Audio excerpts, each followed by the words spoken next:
BJP BRS రాష్ట్రానికి చేసిందేమీ లేదన్నారు కాంగ్రెస్ నేతలు.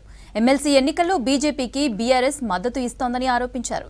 కేంద్ర బడ్జెట్లో రాష్ట్రానికి అన్యాయం జరిగిందని చెప్పారు. చేసిన పనులు చెప్పి బీజేపీ నేతలు ఎమ్మెల్సీ ఓట్లు అడగాలన్నారు కాంగ్రెస్ లీడర్లు. మహిళలను రేవంత్ సర్కార్ అన్ని విధాలా ఆదుకుంటోందని చెప్పారు.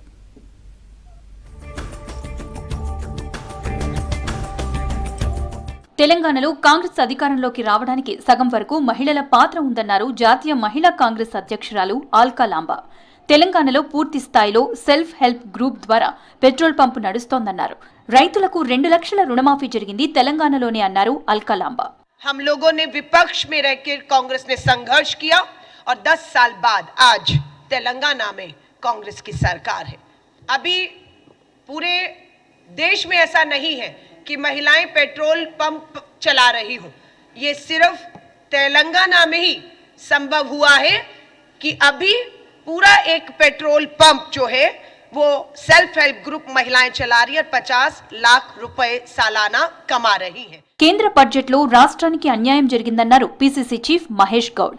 రాష్ట్రానికి ఏం చేశారో చెప్పాలని ఎమ్మెల్సీ ఎన్నికల ప్రచారానికి వచ్చే బీజేపీ నేతలను నిలదీయాలన్నారు.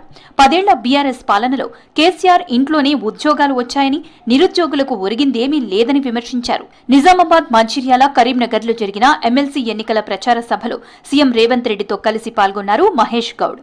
బడ్జెట్లో కేంద్ర బడ్జెట్లో మీరు తెలంగాణకు తీసుకొచ్చి సున్నా కాదా అని అడగండి అనే విధంగా నేను మనవి చేస్తా ఉన్నాను. ప్రజలకు ఏం చేస్తారో, ఈ 10 ఏళ్ళు ఏం చేసినారో చెప్పి ఓట్లు అడగాల్సిందని విజ్ఞప్తి చేస్తా ఉన్నాను. ముఖ్యమంత్రి మాట ప్రకారం ఈ బడ్జెట్ సమావేశాల్లోనే ఎస్సీలకు 18% నిధులు కేటాయించాలని కోరారు Chennur MLA Vivek Venkataswamy. నేతకాని corporation, lid cap corporation ఏర్పాటు చేయాలని కోరారు.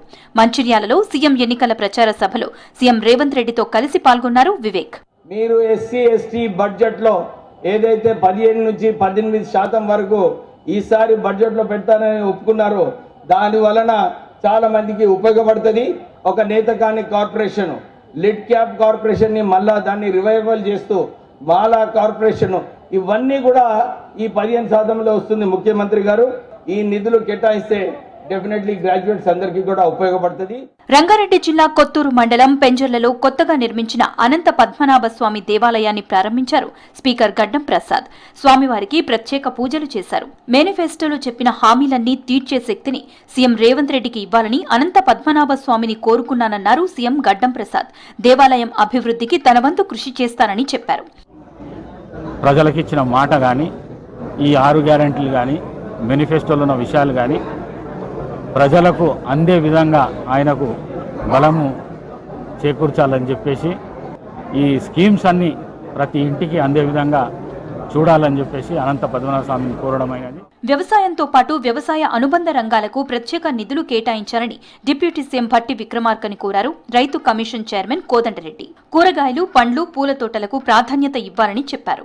ఉద్యానవన పంటల సాగు విస్తీర్ణం, దిగుబడి రావాలంటే సబ్సిడీ ఇవ్వాలని తెలిపారు. వ్యవసాయ రంగంలో కూలీల కొరత తీవ్రంగా ఉందని, ఉద్యానవన పంటలు సాగు చేసే రైతులకు ఉపాధి హామీని అనుసంధానం చేయాలన్నారు. రాష్ట్రంలో క్షేత్రస్థాయిలో పర్యటించి రైతులు, వ్యవసాయదారులు, కౌలు రైతుల అభిప్రాయాలు కమిషన్ సేకరించిందన్నారు కోదండరెడ్డి. కోతుల బెడద నివారణకు సోలార్ ఫెన్సింగ్ ఏర్పాటు చేయడానికి సబ్సిడీ ఇస్తే హార్టికల్చర్ పంట ఉత్పత్తులు మరింత పెరుగుతాయని చెప్పారు.